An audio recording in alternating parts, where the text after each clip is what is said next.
because of course any time UOL are chasing Jizuke, he can just dash backwards. Sion is looking for a flank. What can he find? Jizuke forced to use the ult defensively. First blood available for Vitality and secured by Gilius. A flawless flank by Vitality.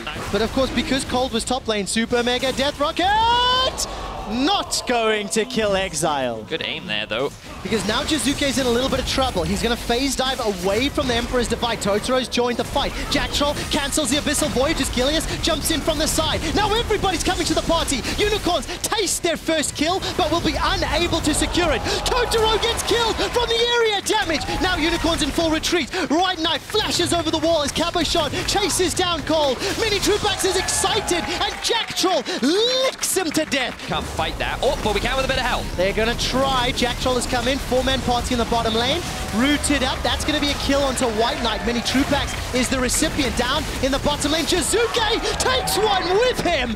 But I don't know if it'll be enough in the next few fights. Well, very nice flag and drag flash there from Cold. Keep following the Ghost for the Chrono Break. No squishy targets yet. Jizuke's running for the phase dive and just gets run down by 4 members of Unicorns.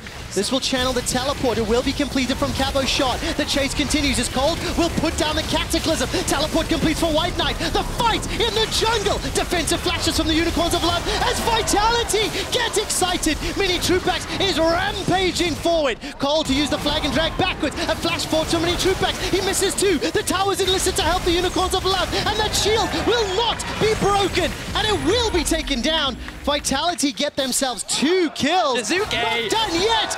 There's your answer. Confidence from Jizuke. So, we'll forgive that, okay? There is a shutdown kill onto Mini Trupax. Didn't even see how that was set up. Ladies and gentlemen, let me introduce you to the mid-season Vitality as Mini Trupax is taken down. A tower is secured in the bottom lane. Jack Troll is chopped down by White Knight. Win the game. And there we go. Where is Jizuke? He's got himself the death cap. We'll look at him in a moment as Cabochon. I think his ult was interrupted. It was indeed. Teleport's coming down for Jizuke. Cabochon is still alive! Jizuke with a death cap will not get the kill. The unstoppable onslaught comes in. Jizuke coming in from the side. Parallel convergence goes down, and Jizuke is not going to find the kill just yet. Continues to jump forward. The Time Winder tags Totoro. That will drop him thanks to the ignite of Jack Troll. Oh, looking to go 9 and 6. There are too many minions to deal with. Mini Trupax gets jumped on with the Cataclysm, and despite a lot of damage on the Cabochon, it's White Knight that goes down. Vitality stop the magic in its tracks and take down the Unicorns of Love.